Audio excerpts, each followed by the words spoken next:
My name is Alan Tansman, the director of the Townsend Center for the Humanities. I'm going to be up here for about 45 seconds, so you can hear the people you came here to hear. I want to thank first Beatriz Sarlo for coming from very far away to be this evening's UNA's lecturer. Beatriz is also here teaching a 4-week graduate seminar. The programming around her and her work, the conception and execution of the lecture tonight and the 2-day conference starting tomorrow on culture and politics in Latin America is all due to Teresa Stoikov, the associate director at the center. So I want to give all credit and thanks to her for that.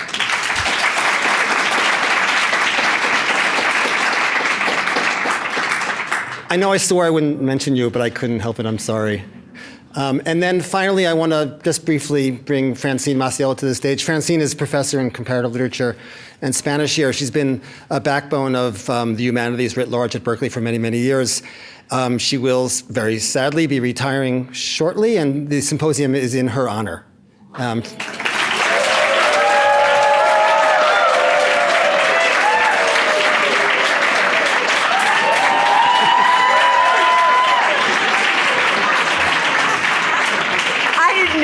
That. Thank you, guys. Thank you very much. Well, thank you. I think I'm supposed to start with a joke, but that I'll leave for tomorrow. So, welcome to the UNA Endowed Lecture for 2015. I'm Francine Maciel, as you all now know, right? Alan asked me to introduce Beatriz Sarlo, and I do so with enormous pleasure. I should say first that the UNA lectureships honor distinguished public intellectuals, writers, and artists who have contributed to global culture. Its endowment has allowed the Townsend Center to bring the very best of a community of international thinkers to Berkeley. And this evening, we continue this tradition. Before we get to Beatriz, I want to go back to something that Alan just mentioned. This year, I want to especially thank the Townsend Center, Alan Tansman, and especially Teresa Stoikov for the work they've done on behalf of Latin America. Most of you know, and if you didn't know it before, now you know it, that Teresa has worked tirelessly over the years on the behalf of the colleagues in the humanities, and she's really brought the Townsend Center an uncommon wisdom regarding humanistic interests on campus. But this semester, Teresa's last before her planned retirement from the university, she has outdone herself. Now, with an incomparable dedication to Latin American cultural events and seminars and artists. Teresa here finally has revealed her true roots. She's a Latin Americanist by training. She has been a teacher of Latin American poetry and an author of an important book on Chilean poetry as well. In the past few months, we have been the beneficiaries of these great passions.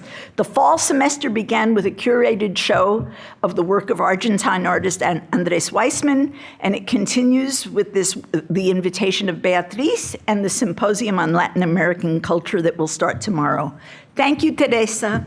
All good things to you. We are always in your debt.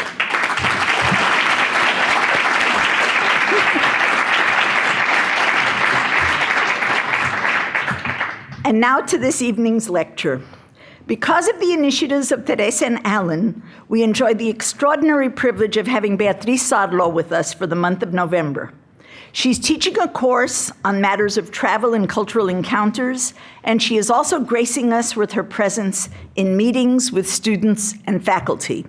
This is not Beatriz's first visit here. She was here as a visiting professor in Spanish and Portuguese in 1989, and later the graduate students of comparative literature brought her here for a week of lectures. Public intellectual, professor, media figure, and literary critic, Beatriz finds herself situated squarely in the center of politics and culture in Argentina. She has been involved for many years in the thorniest of debates in Argentina and Latin America, and has gained international respect for the power of her ideas, her lucidity, and her daring. She belongs to a long tradition of public intellectuals in Latin America who have defended, even in the most difficult times, the right to sustain a public discourse, and to correct the errors in political vision that have often led to crises of state. Her project has been and continues to be an insistence on speaking for ethics and value, to set the course straight in muddled times, and to insist on clear judgment and reason. This commitment was first made apparent during the years of dictatorship in Argentina, when the military government muzzled the range of free thought and imposed a reign of terror on its citizens. Beatriz's role in cultural journalism was to keep the avenues of dialogue open and to let a critical voice be heard. She first co-directed the journal Los Libros, which closed down in March '76 with the military coup. And then, not to be deterred, she started up her famed Punto de Vista in 1978, at the worst possible moment of the dictatorship. Punto de Vista continued for 30 years until 2008, speaking to a long struggle to sustain venues for critical thought, to analyze the tragic present, and to remember the historical past, and to respond to the Argentine crises that took us from dictatorship to neoliberal modernity. Today, Beatriz's commitment is no less forceful. A weekly columnist in the major papers, a presence on the televised news shows, and at times even a witness called upon to testify in the Argentine Senate, as she did recently in the Nisman case. Beatriz gathers an immense audience, but with this, I'm only giving you a part of the story. In addition to her prominence in public debate, Beatriz never lets her readers forget the importance of literary culture. Her 44 books and critical editions, written before, during, and after her years as professor at the University of Buenos Aires, are more than a compendium of literary history. In these books have changed the way we read, the way in which we think about cultural production, not just in Argentina, but also in a global context. Beatriz's first books were deep dives into the relationship between ideology and language. Later, she focused on the intersections of literature and society from the mid-19th century. And for many years, her great passions were tied to high modernism and emergent literatures of the 1920s and 30s. The 20s also allowed Beatriz to consider the relationship between technology and literature and the ways in which material culture set the tone for urban fiction. She referred to the Argentine situation as a kind of peripheral modernity. This is, in fact, the title of one of Beatriz's most important books, Las Modernidades Periféricas. And she insisted that we rethink modernization as it worked its way into the South. Her later books allowed her to come to terms with the power of the present, set against the dramas of the past. In this regard, her book, translated into English, Scenes of a Postmodern Life, is a very good example. With this book, Beatriz became a bestseller writer. But that's not all. Scenes of Postmodern Life was a forceful reflection about the fate of culture under neoliberal rule. It set the stage for an inquiry into the now, into the mediatic culture that absorbs us, as much as it set the terms for thinking about the refashioned role of the intellectual in the postmodern city. The zappings of the remote control device, the velocity of the internet, the rise of youth culture in the mall, the mediatic images that altered our memory and experience. These features were global, of course, but they also pointed out how they were marked by the peculiarity of the local in Argentina. Again, I want to post a large reminder. Despite her forays into the politics of culture and urban modernization, Beatriz never ceased paying dear attention to the beauty of literature, to the power of literary experimentation, and to matters of aesthetic value.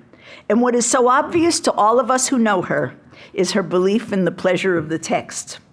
Currently, Beatriz is writing a book on the Argentine novelist Juan José Saer, and she is busy with the libretto of her second opera on Irigoyen, a failed president, I would say, of Argentina in the 1920s.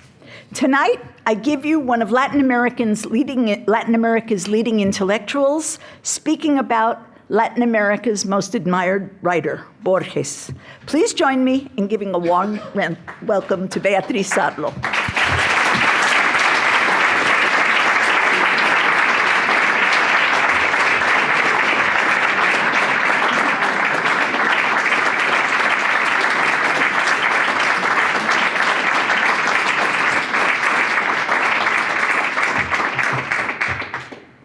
Francine didn't tell you I was very short and will need a riser.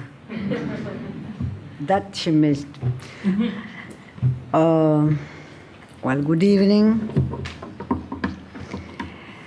I want to thank the Towson Center, of course, Alan Tansman, Teresa, and Francine. And I am quite moved to be here because in this university taught Tullio Alperin Donghi, which was my teacher. And I intended to visit this university before his death. And not having done that lies as a debt, something I would never be able to pay to Tullio. The subject of my lecture is, in fact, populism, which is a subject that Tullio analyzed throughout his life. And I don't know if I'll have courage enough to take his own subject, Peronism and populism, and to talk about it with you. The subject of my lecture is also Borges. And I would say, just to end this very brief introduction, that Tullio is the most Borgesian historian you can think of. He's the Borges of Argentine and Latin American history and historiography because of his love for paradox, his love for contradictions, his distance from simple explanations. He's following always the most elegant path, and he was always looking for the most elegant solutions to our Latin American problems. So I will talk in part about Tullio, while I'll talk about Borges. And of course, I have to recognize all the influence Tullio had on me in every word I can say about Peronism and populism.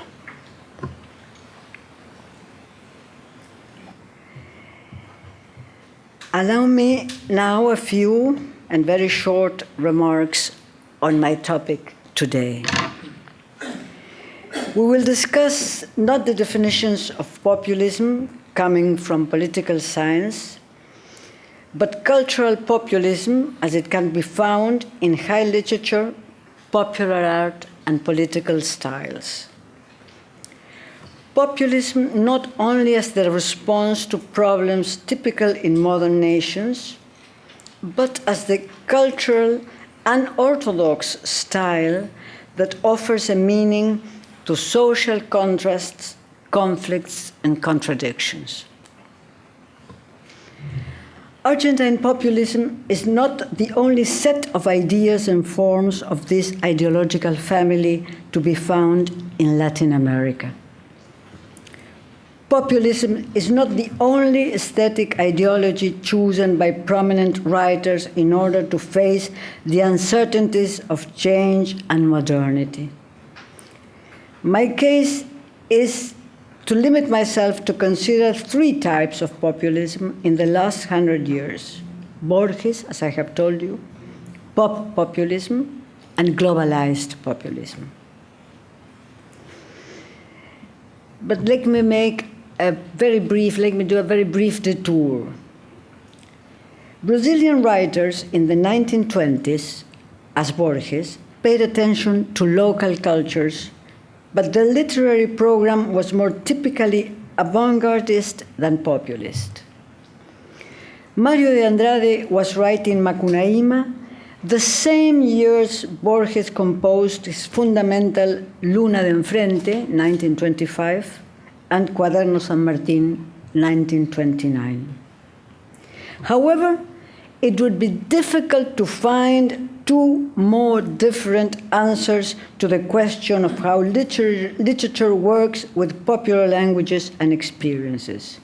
Mario de Andrade and Borges give different aesthetics responses. Carnival defines the theater where Macunaíma displays his heroic national qualities. Borges' populism, instead, is neither comic nor parodic. The underlying structure of feeling is nostalgia. Two types of nostalgia: of what had been lost and of what could have been there, at hand but was lacking, nostalgia for an absence, nostalgia of the void. Buenos Aires has no legends, no ghosts, writes Borges. In the case of Mario, no mythical void needs to be compensated. He faces a plenum of languages and narratives that can be reinvented and worked all over again. Brazilian populism is plentiful. Argentine populism is poor and nostalgic. In order to present my case, I will go through well-known texts by Borges and consider after the paintings of Daniel Santoro, author of that profile. Borges and Santoro belong to very different cultural epochs and formations. Borges is a writer of the past century. Santoro is decorating Buenos Aires today. After considering both, we will be able to move on towards a new form of populism, which I allow myself to baptize as populism and analyze it in Christina Kirchner's political style. Obviously, Borges comes first.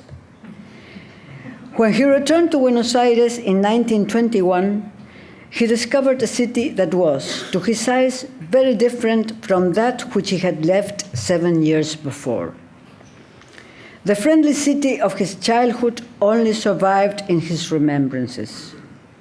However, in those 7 years he had been absent, Borges had changed more than the city, and his passage from childhood to manhood ran parallel to the modernization of Buenos Aires. Borges rejected the kind of utopian ruralism that Ricardo Guiraldes championed in Don Segundo Sombra, a Bildungsroman published in 1925, which traces the education of a boy in the lore and ethics of the Pampas, guided by the fatherly figure of a gaucho mentor. Guiraldes chose the Pampas as landscape for a national myth. Borges, instead, places the imaginary landscape of Argentine literature in an ambiguous region that blurs the limit between the end of the plains and the outskirts of the city, and between time past and time present. In so doing, Borges follows his remembrances and walks along the streets where the past can be recaptured, transforming a personal narrative into an urban mythology.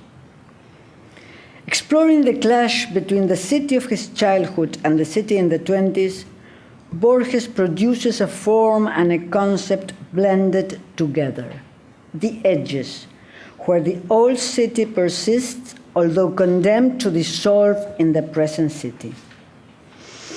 Borges examines the various meanings of the term orillas: edge, shore, margin, limit, border, to create a powerful ideology that defines his early poetry and proves to be powerful enough to reappear in many of the short stories written in the 40s. Through the ideology Las Orillas, Borges writes a myth for the city which, in his opinion, stood sorely in need of myth. He wanders through Buenos Aires following the straight streets typical of the old Spanish blueprint, along whose lines the modern city is growing outwards and developing new neighborhoods. Borges points out the details that persevere from the past. The austere small houses, that's his words, the austere small houses, the villas, the quintas, the pink walls of the corner store, the famous Almacén Rosado, the terraces, the patios, the green edges, the small balconies, Spanish style. In one poem included in Fervor de Buenos Aires, Borges considers these objects as the incertitude of a city. Material objects can be uncertain, in the case that Borges is looking at them, signifying that they belong to the past and to the criollo landscape, that they are not wholly urban and not wholly modern, but at the same time that they give character to Buenos Aires' originality that persists in the modern city, although threatened and disguised. They are remains, the edges, the patios, the Almacén Rosado. They are remains, not ruins. They belong in the city that is vanishing, and they are a remembrance of Borges' childhood. Bachelard has written that time can only be remembered through its representation in space. And Bachelard quotes Rilke, O Licht in schlafenden Haus, O the light in the house that is sleeping. The nostalgia for time past is present by Rilke through the visual image. Borges finds his images at the dangerous point of their vanishing. And he writes, Oh, the sunset in the familiar patios. Perhaps Borges had read that line by Rilke. The uncertain objects, pink houses and secluded gardens form part of a more perfect world. Recalled by Borges, they stand against the new background of an aggressive modernity that is reaching even the distant neighborhoods. Like the real city, the written city has its maps, its itineraries and trails. The names given to neighborhoods and streets work as semiotic anchors. Combined and enriched by adjectives, they produce an special effect that Barthes calls décapitonné. I leave it in French because this is almost untranslatable. The point, décapitonné, is the point where language seems to connect to reality, indicating something that lies outside the verbal system. The capitonné is the textual joint where words seem to reach elsewhere, outside. Language, the outside language, through language, but through language touch the world. Let me give you a canonical example by Borges, who established the mythical foundation of Buenos Aires in a city block situated in Palermo neighborhood. He did so by giving a definite order to the four names of the four streets limiting the block: Paraguay, Guatemala, Serrano, Gurruchaga. If you order the names in a different form, you don't get a poetical line. Paraguay, Guatemala, Serrano, Gurruchaga.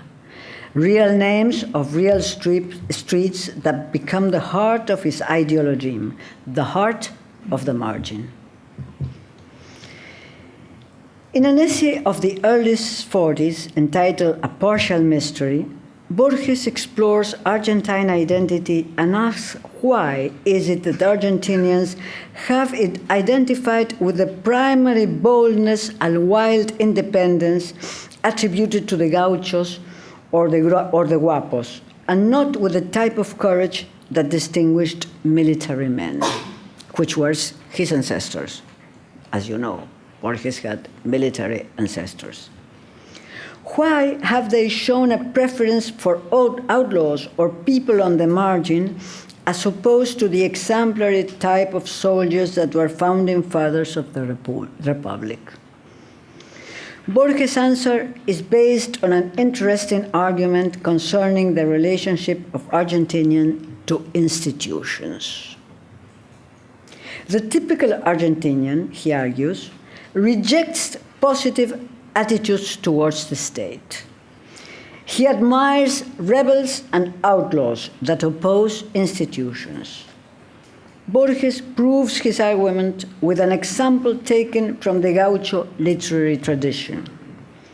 He quotes from the Martín Fierro, the national poem written in 1870.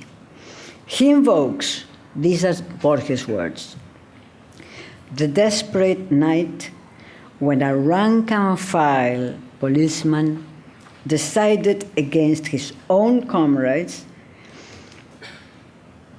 decided that he would not abide by the slaughter of a solitary gaucho persecuted by the authorities and fought against his own comrades, side by side with Martín Fierro, who had deserted the army. So a solitary policeman in a night, through admiration and anti-institutional spirit, make sides with Martín Fierro that had also deserted the army. Two outlaws, two national heroes, our national heroes. In the Gauchesco poem, the decision taken by the rural policeman to desert from service so as to help a brave man fighting against all odds is portrayed as a compelling drive that requires no explanation. Borges turns it into a crucial topos in Argentine literature, and one to which we will often refer. It stands as a proof of the fascination felt by him and attributed by him to the Argentinians with individual values and independence vis-à-vis the state. This fascination would incline Argentinians more to rebellion than to order. In Martín Fierro, Borges stresses the silent desperation of a bold man who is pushed to his limits by passion. The rank-and-file policeman that deserts his patrol in order to help him chooses to become in his turn an outlaw in admiration of the gaucho's virtue. Let us attempt an explanation. Borges wrote that 19th century civil wars in Argentina resembled more the nightmare of a gaucho than the clash of two armies. Those are his words. Our civil wars were more the nightmare of a gaucho than the clash of two armies. Literature could introduce an order to the confused memory of these primitive battles and killings. And Borges chose to give a form to the virtues required to those past actions. But why did he choose to give a form to those virtues? Argentine history was not the only cultural area in which he did so. In a very short story, a very beautiful text, The Maker, which gives the name to a book, The Maker, Borges shows Homer at an early stage of his blindness when the world starts to blur in front of his eyes. In that moment, Homer experiences the plenitude of a remembrance. He remembers a fight in which he had become entangled without any real motive. He remembers a bronze knife. he sees himself returning home covered with blood. It had been Homer's first challenge and first manslaughter. Although Borges himself was becoming blind when he wrote this, I would not follow the line of a biographical identification. Borges had many times stated that the Odyssey, like Martin Fierro for Argentinians, already contained all the stories that were to come thereafter. The Odyssey, he wrote, emerged from a culture with magical qualities, a barbarian world where death was always cruel and gods as passionate and revengeful as humans. Homer turned this cultural milieu, as barbarian as the Criollo milieu, one could say. Homer turned this cultural milieu into a poem whose magnetism has no match in the Western canon. He sprang from a primitive landscape, and while his body was responding to the impulses of the wild, his mind was building the foundational basis of an order. According to Borges, Homer never wholly separated himself from the wild, merciless world, but the stories he told went beyond it. Homer inaugurated Western literature with, I'm quoting, a rumor of glory and hexameters. Isn't it beautiful? A rumor of glory and hexameters. This man, who tore the flesh of the boar as if he himself were an animal, founded an order. For those of us who read Homer, the Trojan Wars are neither the nightmare of a gaucho nor the confused fantasy of a primitive. The seduction of barbarism is the topic.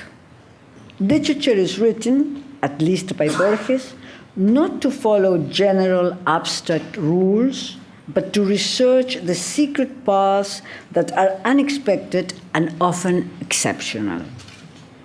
Doing so, being an Argentinian, Borges faces populism.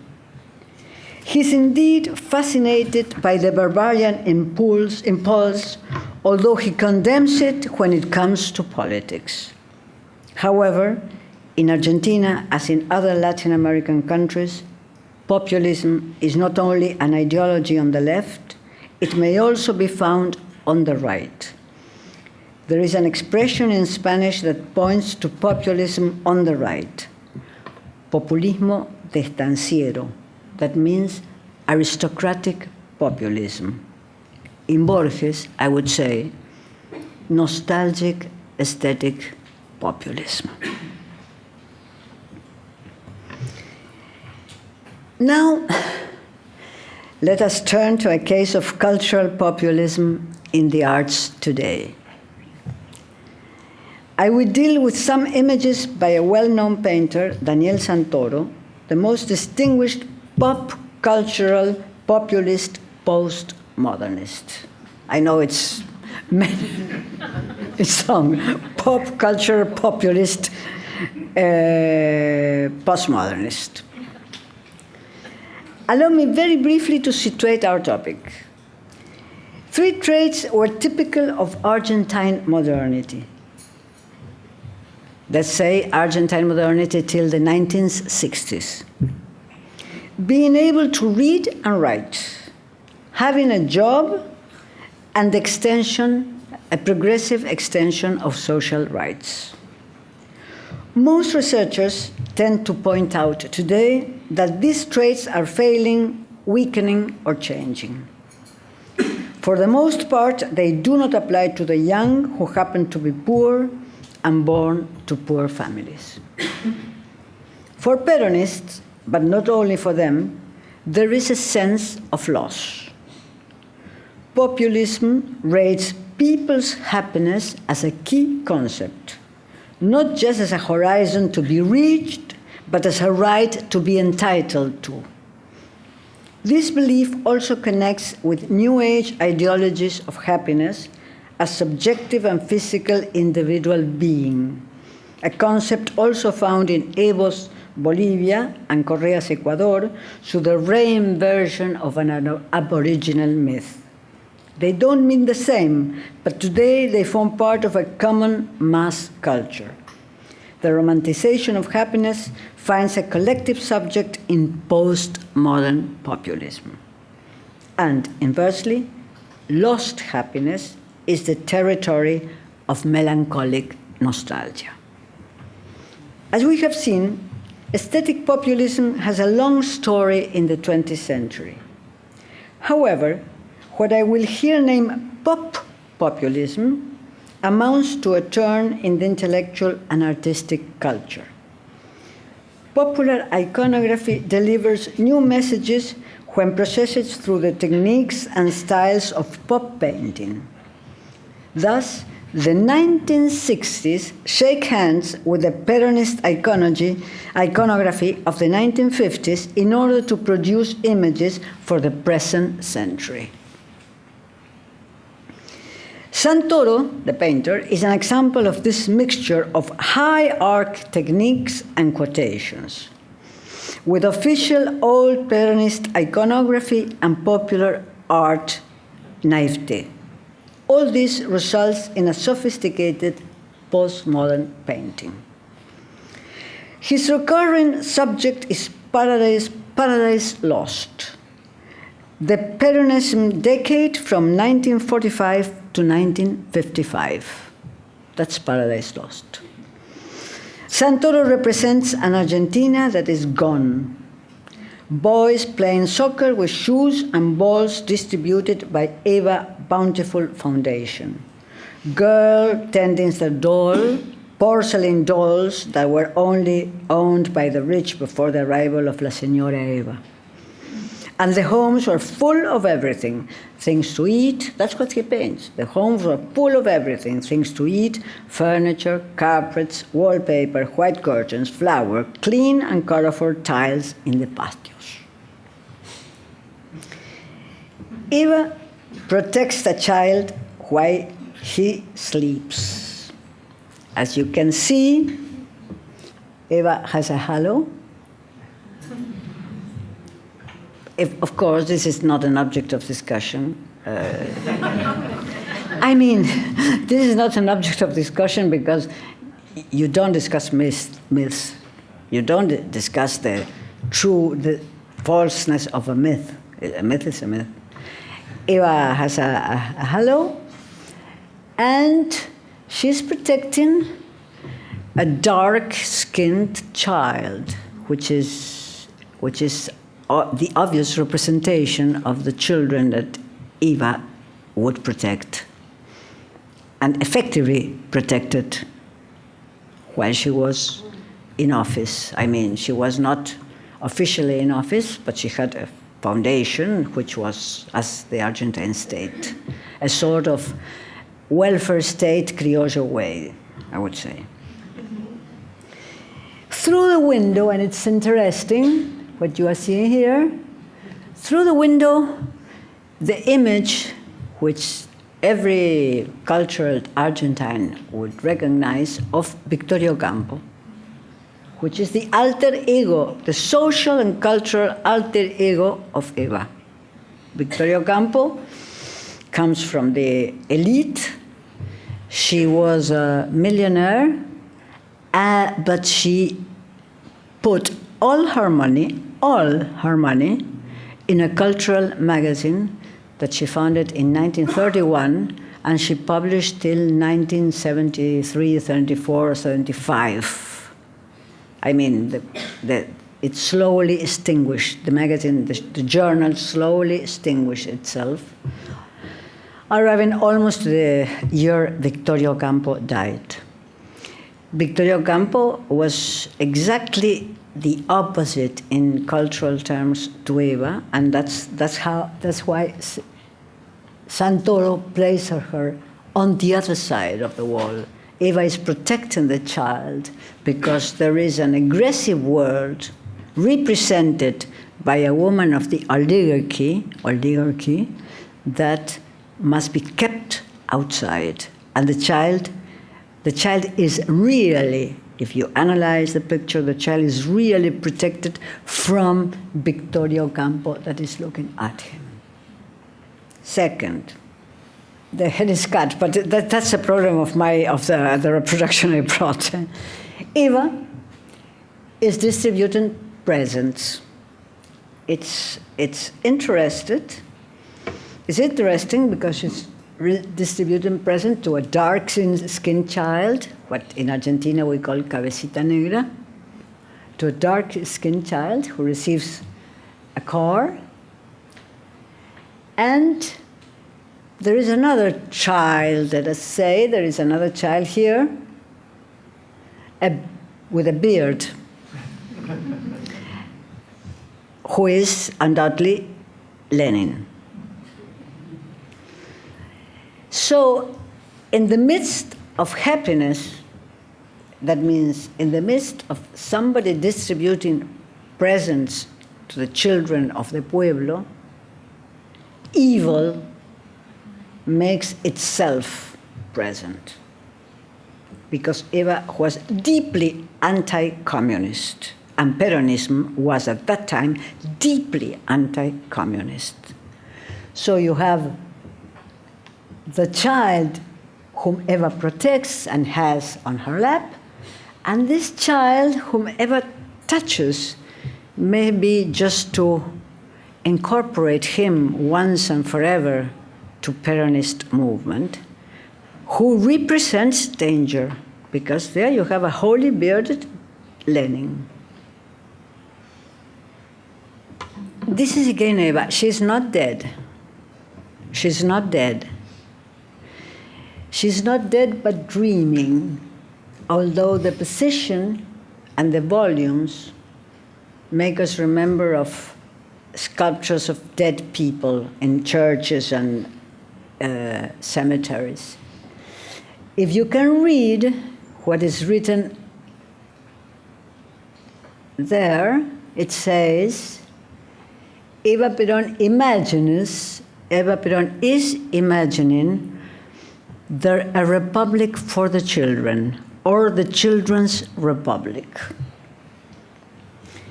And what she is imagined is coming out of her body as a sort of alien, but a sort of benefactor alien, is coming out of her body, and she's sustaining it with her hands. In this picture, Santoro quotes something that really happened, because Perón and Eva built a sort of theme park for the children, which was called La Ciudad de los Niños, which is between La Plata and Buenos Aires, near La Plata and near the capital of the province of Buenos Aires and near the capital of the Argentine Republic. So he's bringing to remembrance La Ciudad de los Niños, which was really built and which we will call today a theme park. There was no word to call it when it was built, but today it is undoubtedly a theme park, a children's theme park, or the children's city theme park, you could call it. And now Eva is going for more. She's going for more because she's building all a world. Outside, again, in the picture we saw before, is Victoria Ocampo, that is the social enemy. And here, outside, again, separated by windows and colonnades, you have dark night and snow, which is something that is not very typical of Argentina. Snow falling you wouldn't describe Argentina with snow falling in the dark of the night. Of course, snow falls in Patagonia and snow falls in Cordillera, but you won't describe that as a typical landscape. So outside there's something that maybe it's not friendly. Snow, it's cold, winter brings snows. It's not friendly to the dreams Eva has while she's conceiving or imagining La ciudad de los niños. The picture has also some kind of ambiguity, as I mentioned before, a minute before. It has some kind of ambiguity because we know Eva is dead. Everybody knows now that Eva is dead. Santoro knows that Eva is dead. And Eva is presented as a dead body, imagining something that could have been built, that was not really built, because the person, the woman that is imagined that Children Republic looks like a dead woman.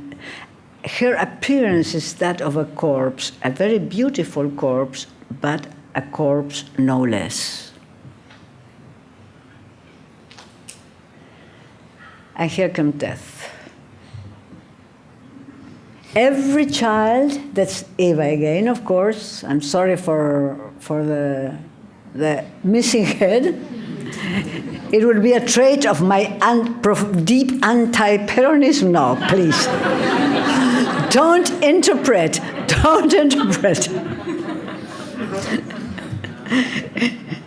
It's just that I am not very good at making these PowerPoints. But that's it. What after Eva died, everyone in Argentine schools and in Argentine public administration wore a black ribbon. So death was present in everyday urban landscape.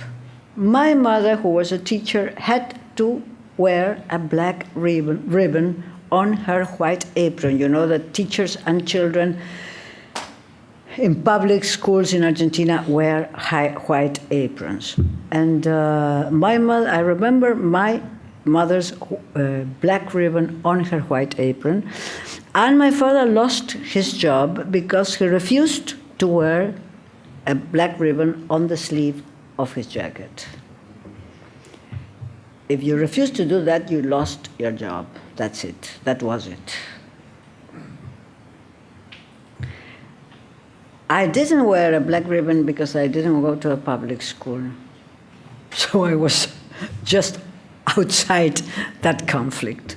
I was 10 at that moment, or 8 at that moment. But the public ribbon is exactly, here you have it, another. The journaler, the laborer, is wearing his black ribbon on the sleeve. So black is the color corresponding to the end of an epoch. Peronism epoch. Santoro says, after Eva died, black ribbons become a central part of the social landscape. And here you have his symbolic representation of that. In Chapalmalal, which is a sea resort near Mar del Plata, small sea resort near Mar del Plata, you have this, which is very beautiful. It's not only a symbol, but it's very beautiful design. You have this, somebody nostalgically, sadly thinking about death, and you have this rock that carries Eva's profile, the knot in her hair. This is Eva profile. And that it's very clear the symbolic message. Eva will always be present, even carved in rocks. That's the first symbolic message of the picture. But she will be present as a void. Her presence is inevitable, but her presence is also a void. She would be recognized by everybody, but what everybody will recognize from now on from now on, I mean from the 50s on, is devoid of the recognition. And here you have an Eva in transition. What do I mean? What do I mean an Eva in transition? This and this. This and this. What do I mean by Eva in transition? An Eva for the 70s. An Eva for the 70s. The new semantization of Eva, the new political significance of Eva. Now she gets her vigor, she's dead. Well, she does what, according to some legends, dead people need to do. That is, to get their forces, get their strength, get a new life from living people. In the case of Eva, she doesn't choose a living man, she chooses another great symbolic dead man, which is Elche, because this was also painted after Elche was murdered in Bolivia. But Eva now is wild. If you remember the first pictures we have seen, Eva looks like a stately lady, isn't it? Her profile, her coat. Now she's wild. Now she's eating and she's blood is dropping from her mouth, and although she is represented as a Pietà, this is a quotation from the Pietà, or from the Pietà of the Renaissance, although she is represented as a Pietà, she is eating Che Guevara's entrails. That is to say, Che Guevara's entrails are not dead, El Che no está muerto, says the picture, El Che is not dead, and his entrails still can nourish a political system or a political ideology. As we have seen, this type of pop art can be not only celebratory, but also intensely nostalgic. Celebration and nostalgia overlap in the making of post-religious, post-modern revolutionary myths, as in the image where Eva devours the Guevara entrails. The picture in the Renaissance tradition is inscribed within a circle. Eva is represented with the golden halo of a Saint Virgin. Around her head, the arrangement of the bodies quotes the Renaissance. And Santoro adds a didascalia which I want to read. Peronism and the left in a ritual of communion, recirculating the inner energy that leads us to old cannibal rituals in many American original cultures. This is exactly the post-pop, populist, postmodern mixture. These are the white Argentinians traveling to Peru or to Mexico to discover the aboriginal myths of their culture and thinking that they understand those myths and that they can mix those myths with Peronism. This is exactly what I wanted you to see. Every one of the elements is an up-to-date cultural myth. Christian religion, original American people, the revolutionary 60s and 70s, and the rebirth of Eva as a radical leader, which she was not. This Eva is not the abandonada de los humildes, as in the classic Peronist version, but a newborn militant. However, Santoro's pictures are not for the popular sectors. The iconography quoted by the painter aims directly to the art public. Eva has been dead for decades.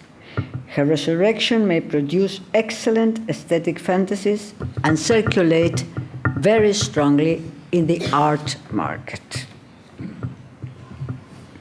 Recently, and here we come to the third and last part of my talk, recently Cristina Kirchner decided to decorate a huge public building, which I have shown in a sort of blueprint there. Recently, Cristina Kirchner decided to decorate a huge public building with Eva's profile. A hollow black gigantic silhouette made out of steel and posted on a high modernist building is 31 meters high, and it's also a design by Santoro and made by other artists. This turn in the aesthetics of political representation is what I had named as postmodern. An image travels from picture to urbanscape and from urbanscape to TV presidential speeches. It bears the influence of pop art and of advertising. It acknowledges the hegemony of mass media style in every sphere of life.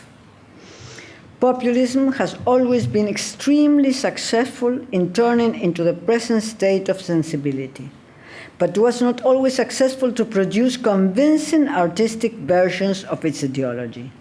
Except a few names, Peronism was rather poor on that side. Post-Peronism, post-populism has, this time, now in the present, also prevailed in this sphere. And I wanted to show Santoro as a proof of this last, what I have said last. With this, we arrive to the third part of my argument. The first Peronist government from 1945 to 1955 can claim to have discovered the political potential of the mass media. Peron had briefly visited Mussolini's Italy in 1939 and could have appreciated there the weight that radio and propaganda had in establishing a new type of leadership. After the military coup of 1943, the colonels that gave the coup, including Peron, came into government and used to visit radio studios, meet with the stars, like Evita, there Peron met Evita, who came and have a fluent dialogue with the owner of the broadcasters. At that time, radio dominated the rising popular culture. Dozens of pictures of Peron with the radio people can be seen in all newspapers, journals, and magazines. You go to the Archivo, you go to the Biblioteca Nacional, and if you just turn the page and you see colonels with radio stars and with cinema stars of that time. Menem proved to master the art of communication during his first campaign for the presidency in 1989. His last rally before the elections took place in a football stadium, which also hosts mass concerts. Sting, for instance, the big stadium where Sting had made a concert. Menem arrived as a rock star, all dressed in shiny white clothes and followed by stage lights. Nestor and Cristina were no exception to this sensibility. Nestor and Cristina Kirchner, I mean. Dividing the mass media along a frontier which separated friends from enemies, they continued policies that Peron had started in the 40s and 50s. Menem, a liberal, did not give away media to his friends, but knew how to move in TV, a leading technology in the 90s. That's to say that things, I would say, maybe Tullio would object to this if he were here. If we had the luck, he would be here.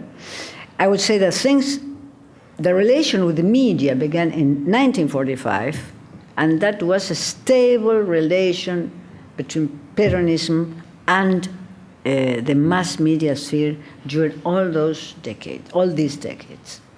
It's a cultural dimension of Peronism. Radicals, the Unión Cívica Radical hasn't had this dimension. Never. First Peronism, from 1945 to 1955, funded a system of magazines and newspapers. These are real names. Mundo Argentino, Mundo Peronista, Mundo Deportivo, Mundo Infantil, and Mundo de la Mujer. Those were all the magazines that the government launched and owned, that were Perón's staunch defenders. La Prensa, one of the leading opposition newspapers, was closed and taken away from their owners to be subsequently published as an official daily journal. A gorgeous court of artists surrounded Perón and Eva Perón. The rallies in Plaza de Mayo included shows, singers, folkloric ballets, and the election of the Queen of the Workers. All the 1st of May, the Day of the Workers in Argentina, a Queen of the Workers was elected. Eva distributed prizes in championships organized for children and teenagers across the country. The newsreels shown before the feature films in theaters consisted of a detailed visual catalog of the activities carried by the president and his wife during the previous week. You can see those newsreels, you can see them on the archives. A newsreel per week, a new newsreel per week. You can see them in the archives in Buenos Aires. You don't trust me, they are there. If I may mention my own experience, and I will tell you a biographical story, the earliest of my political remembrances goes back to the months at the beginning of the 50s when I lay in bed in a public hospital. Christmas arrived and we were treated to a long show of movies, clowns, theater, music, and magic that went on for a whole week, around the week and around the clock, at the end of which we received packages full of gifts, including small, colorful books that told Evita's official story and stated the great love she felt for us. True. I couldn't take those books home because my father was an anti-Peronist and he forbade it when I left the hospital. But true. I have no proof, but I'm sure that in the archives you'll find the proof. These are facts that have already been researched and written by historians in the last 30 years. They can be the object of an ideological discussion, but they cannot be proven false or the product of exaggeration. The Kirchners have made out of this cultural politics of first Peronism a gigantic picture attuned to the proportions of the new mass media, where everything, bodies and discourse, looks like an exaggeration of a model defined according to the aesthetic established by the show business. Kirchnerism has not invented this aesthetic, but has willingly developed it. With lots of money coming from the public budget and many people working in it, Kirchnerism has created a representational space which, compared with that of the first Peronism, has the proportion of a vast fresco vis-à-vis an unfinished sketch. To give only one example, first Peronism was proud of that sort of theme park called the Children's City, complete with banks, hospitals, schools, and houses built to proportion.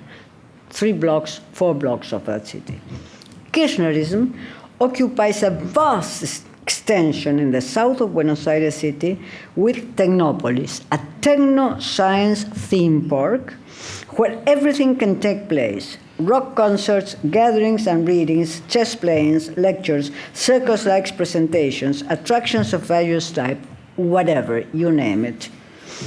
A multifunctional place where by and by the president takes a walk and delivers a speech mandatorily broadcasted.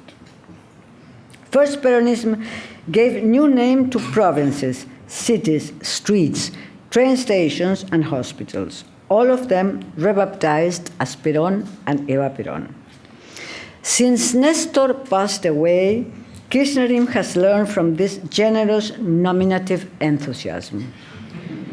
The last building christened with the Kirchner surname is the Centro Cultural Kirchner, a magnificent architectural renewal of the old Central Post Office, now turned into a Centro Cultural. The neo-Baptists think that these names will have a public significance forever.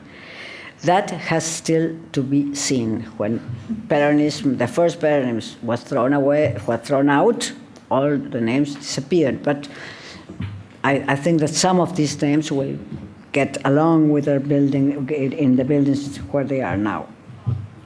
It should be pointed out that this personalism, shared by many regimes of very different ideology, this personalism that turns every object or building into a representation of the leader, is a fetishistic mania. To date, 148 places, to date, I don't know if I check this number in a month or two. To date, 148 places are rebaptized with the name Kirchner, President Kirchner, or other variations. Perhaps the best-known object of this populism is the very beautiful modernist building Ministerio de Obras Públicas, whose eastern facade we are seeing now. The variations in style adopted by Kirchnerism, especially after the centennial celebrations that took place in 2010, could be summed up under the label globalized populism. All the merits, if any, belong to the president, that has personally chosen her collaborators and discussed form and content. She likes the mock patriotic scenery and sometimes has called herself the reincarnation of an Egyptian architect. True, sometimes, several times, she has called herself that. Cristina enacts a symbolic monopoly that dresses up new forms of charismatic populism with the style of global pop. That's the new thing. And that's her invention. I mean, that's the way she connects with globalized culture. This pop populism is brand new, even if some of its traits have been anticipated by Menem, who exhibited, just like Cristina and before her, jewelry, watches, and designer cars as much as she favors designer dresses, jewels, and shoes. Pop populism is produced by the fusion of audiovisual aesthetics and politics. The last big public events were modeled by this canon. Nestor's wake and burial was designed by the same man that directed the bicentennial celebration, the staging through Buenos Aires of the bicentennial celebration. This same man, which is very clever, designed Nestor's wake. And the carefully staged wake included the unexpected arrival of a lyrical tenor who began to he broke in. Nobody could get in. You had to make a line, very long line, and only designated persons were.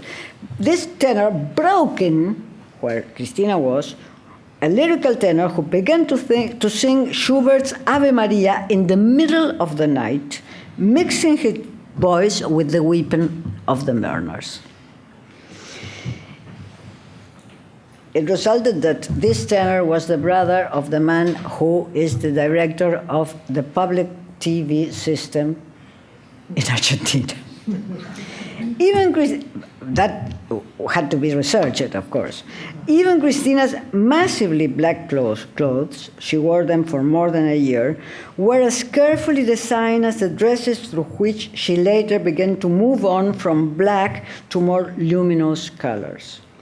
Everything responds to a sort of theatrical dressing style, good for pictures and very similar to that used by celebrities and princesses on the covers of mundane magazines as the Spanish Hola. Cristina loves her people and the people love her to look as a star. artificial, untouchable, as dependent of her body decoration as a pop celebrity. This carries no trace of superficiality. It should be remembered that the king or queen represents power with his or her own body. He or she ought to look different and original if compared to the rest of men and women. This type of majesty always wore special design clothes, as Rossellini has magnificently shown in La Prise de Pouvoir de Louis XIV. In front of the people, the king should always be dressed for a ceremony. A woman of these times and a consumerist, Cristina chose the pop style because she participates in the taste defined by the media. She's an avid Netflix viewer, for instance. She does not err when she acts, giving great importance to her body and the conservation of her face and hair. No matter how long it takes to get ready, she must live up to her public image. It is part of her pop, globalized, populist capital and gives a sort of glamour to the otherwise gray theater of government. We got to the end of this exploration, 3 versions of populism from Borges to Cristina. I should ask Borges to forgive me, knowing as we know how strong he felt against Peronism. But what I wanted to explore is the concept of populism in order to show that it has not only one meaning and not only a unified ideological content. Rather, populism is the name we can use to order different types of sensibilities that only have in common the question as to where is and what means pueblo, in literature, in the arts, or in politics. Thank you.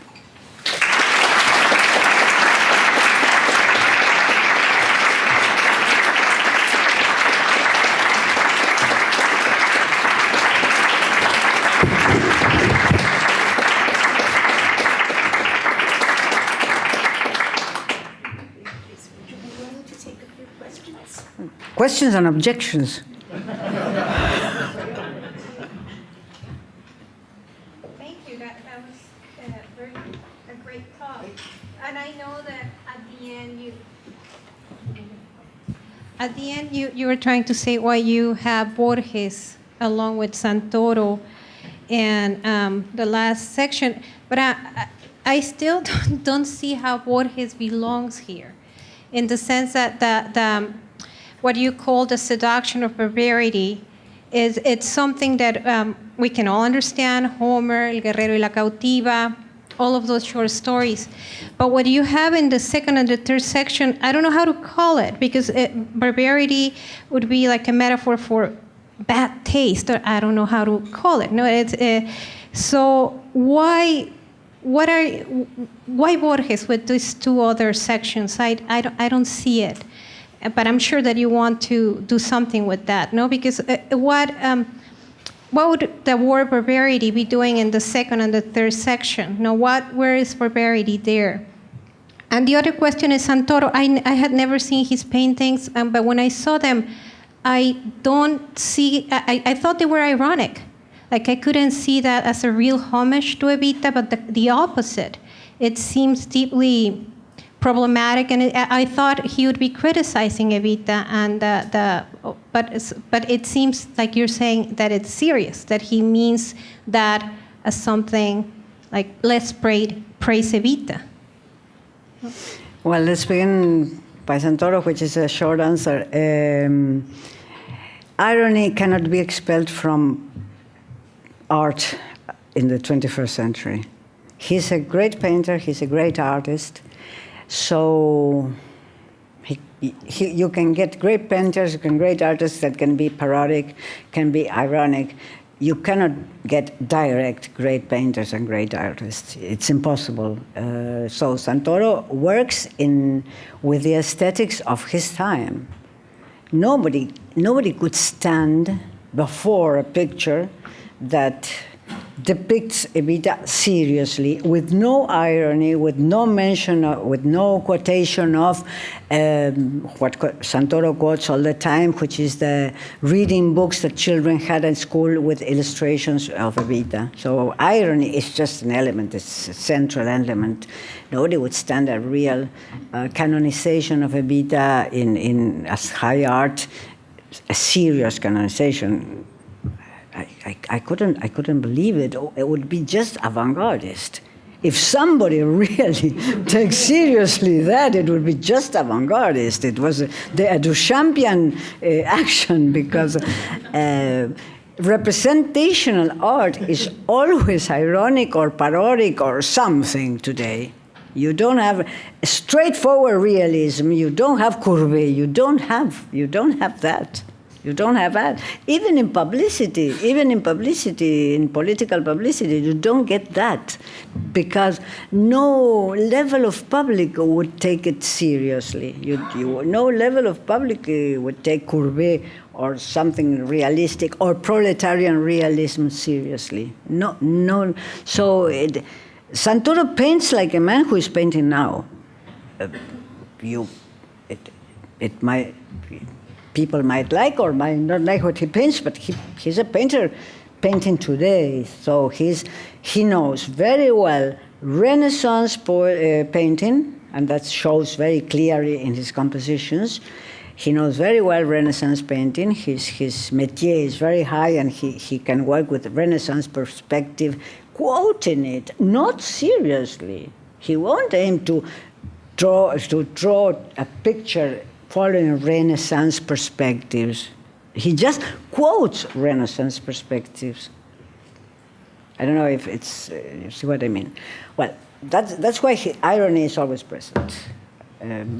I don't know if Perón and Evita would have like those pictures, but Perón and Evita are dead. They don't belong to today.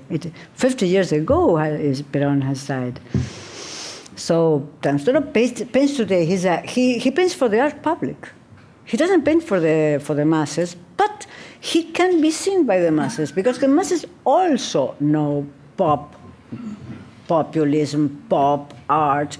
Pop art is what masses are trained on today. It's like asking why people that love their family see The Simpsons. No, people love their family and they see The Simpsons. It's that sort of mixture out of which we cannot live. That's our mixture. That's our contemporaneity. Now, the question of Borges is something that has to be tackled, and perhaps I didn't explain it very clearly or well. I think that populism is always a response. It's not a set of topics. It's a combination of topics that can give different types of responses. And those responses can be on the left or on the right. And the set of topics included in populism on the left is different from topics included by populism on the right. So, if this is accepted, which could not be accepted, you would say, well, no, I call populism of the left with the same word that the other thing on the right, or vice versa. You are perfectly entitled not to accept that. But I work with that idea, that you get populists all over the range, the ideological range. You get populists, at least in Latin America. That's why there are phrases like populismo de estanciero or populismo de caudillo that signal that you get there on the left, on the right, and in places where even ideology doesn't exist. You get populism. Look at the Pope. Look at the Pope. Look at the Pope. He's a true populist. If you compare him to Ratzinger, he's not only a Peronist and an Argentinian, he's a populist. He's a populist in the right sense, if I might say right to shorten. He's a populist in the right sense, in the sense that he's worried by the poor, he's worried by the drug dealers that are ruining the lives of poor youngsters, he's worried by Villa Miserias all over the world. But his style is so different from Ratzinger, and even from Wojtyla, although Poland is a country that has lots of populists. There's the beautiful films by Wajda have as topic populism, by Andrzej Wajda. And Wałęsa, finally, was a populist. But even in that case, I would say this Pope is more populist than Wojtyla, that was a Polish Pope. So I might be wrong. Maybe I should have used for years different words, but at least in the Argentine case, it's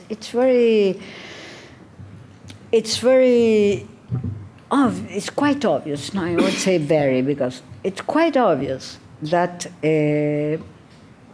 populists of the elites and popular populism share some topics to barbarism.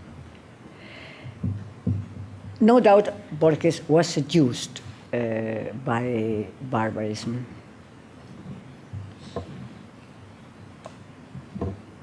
No doubt Martin Fierro is for Borges with the Odyssey and the Bible, the three huge books, the three best books. I mean, it's a sort of silly list, but Borges did it.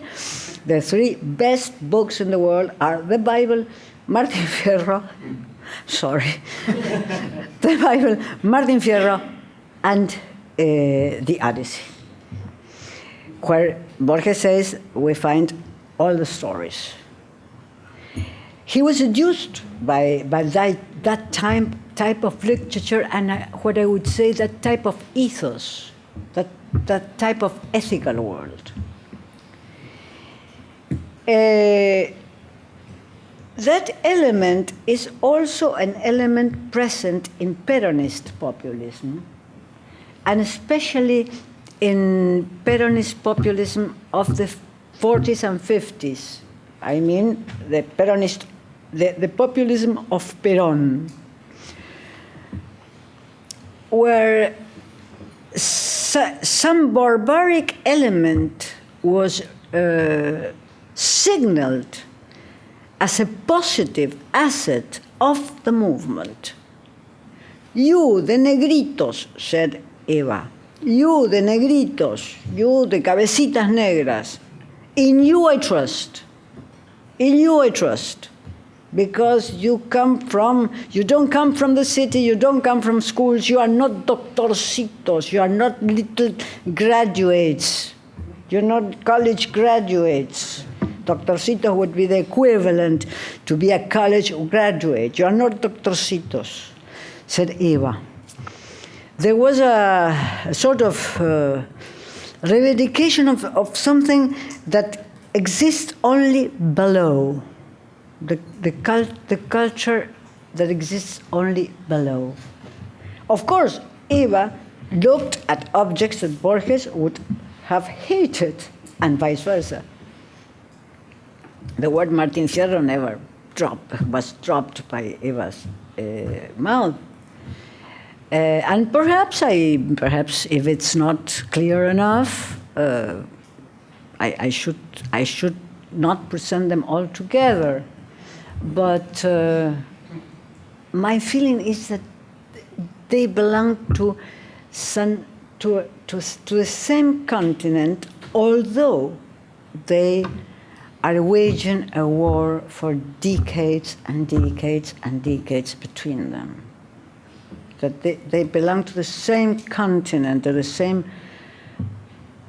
to the same country, if that word can be used, if that word can still be used, although they are waging a war. The seduction of barbarism was also a trait. I won't enter now in the debate now, but the seduction of barbarism was also a trait of some politics in the 70s, which were not only were elite politics, but not from the dictatorship. There was something barbaric in things we did in the 70s. So the seduction of barbarism is, I hope it's over. In that sense, I would very much prefer the globalized, postmodern populism of Cristina than all the previous chapters.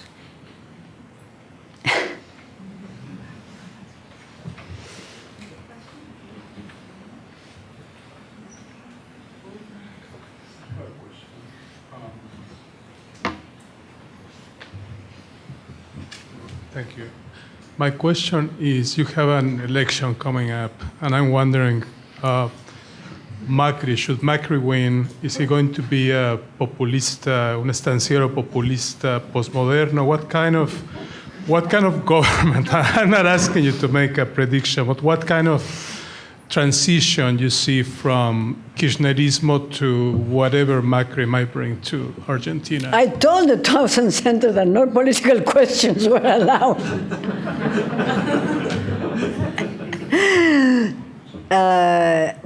I think that Macri is the best portrait of a right-hand capitalist that you can get in Argentina, which is always a deformed country, as all countries in Latin America, but he's a right-hand capitalist, very clearly, from my point of view. Now, in the last weeks of the campaign, he has changed his topics, and he looks more populist, but if you look him close and you hear him close, he doesn't get the accent. He has no no populist accent. He's a postmodern leader, not a populist leader. Of course, he was president of Boca Juniors, which is a lot, but I don't find the populist accent. He tries. He has tried in the last weeks, but I think that his ideology is pure bedrock capitalism, and not social democrat capitalism, but right-hand capitalism. That's what I know of him. If tomorrow he turns into Superman, well then, but he's Clark Kent today, and tomorrow he turns into Superman. Well, it shows my age, my quotation of Clark Kent and Superman. Sorry. But I won't put him. He has no feeling for culture, for the cultural dimensions, and populists always have the feeling of the cultural dimension. Macri has no feeling. I'm not accusing him of that. Even in the city which he has governed, the cultural programs were very good. But those were his ministers and his secretaries. He has no feeling for the cultural dimension, which is another thing. The cultural dimension that Cristina shows, the globalized, populist cultural dimension, I mean, no? But, well, that's up to today. This is the last news. Maybe if he wins, or I think that up to today, he's a capitalist.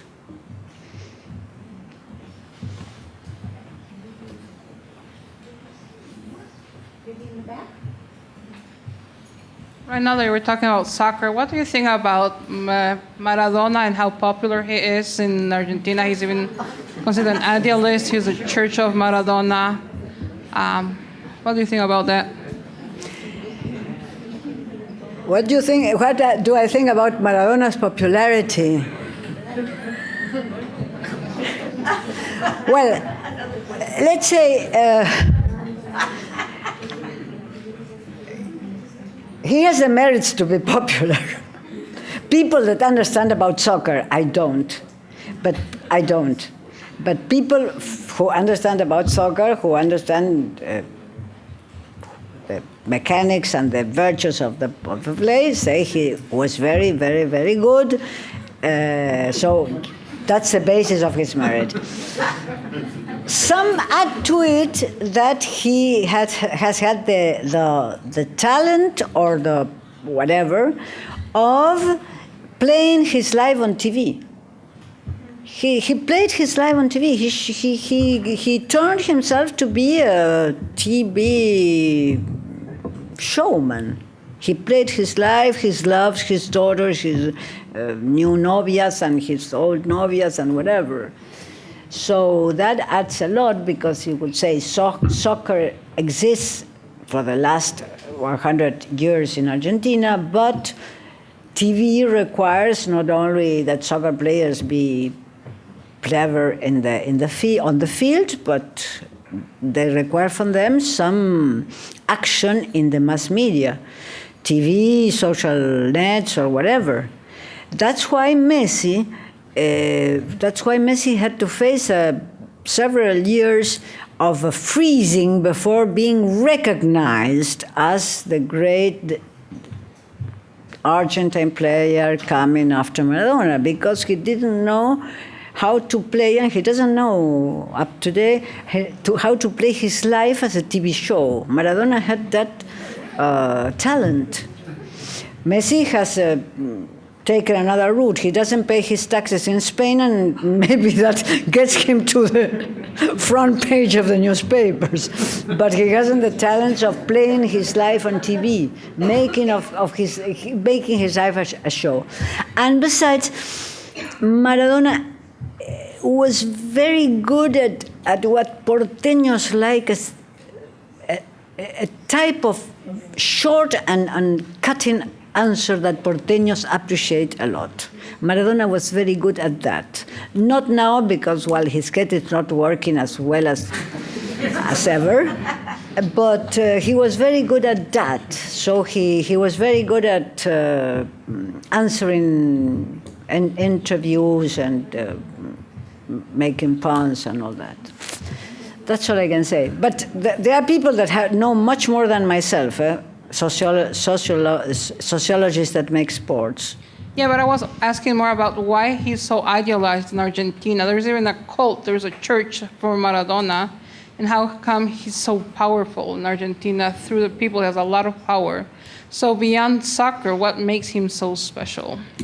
Soccer it's really important because, as different to the United States, soccer is, which has not a sport where the glory of the country is proved every year. The sports here are played. The national sports in the States are baseball and football, which you cannot have a victory over Russia or over whatever in baseball or football because it would have no sense. The United States have local sports, and having been living for short periods many times in the United States and reading the sports section of the newspapers, the national trait, the national ingredient of sports is not so present as it is present in Latin America. The thing is, Super Bowl, well, Super Bowl is something that happens in the States. It's not against Canada or against Mexico or against Russia or against whatever.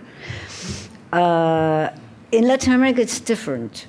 Soccer is part of the national pride or of the national shame, if you don't want. So it's different. That's why people during the dictatorship forgot everything about the dictatorship and celebrated the World Cup they had won under the dictatorship as if they were living in democracy. That's what happened, and I could not see a soccer play again in my life after that moment, because it was really disgusting what happened, because the national element is present in sports.